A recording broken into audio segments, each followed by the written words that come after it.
Hey guys, welcome to my channel. In this video, I show you how to download Visual Studio on your Mac.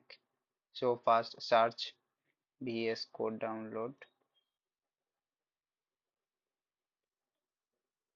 and click on this link, and there are three options for Windows, Ubuntu and Mac. You can choose your operating system and I choose Mac. I will give this link in the description box.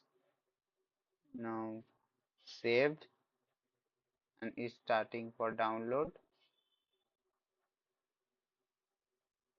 It's complete. Now click here.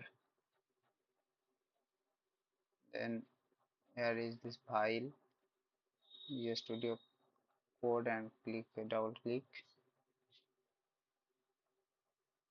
Is verifying and take permission open.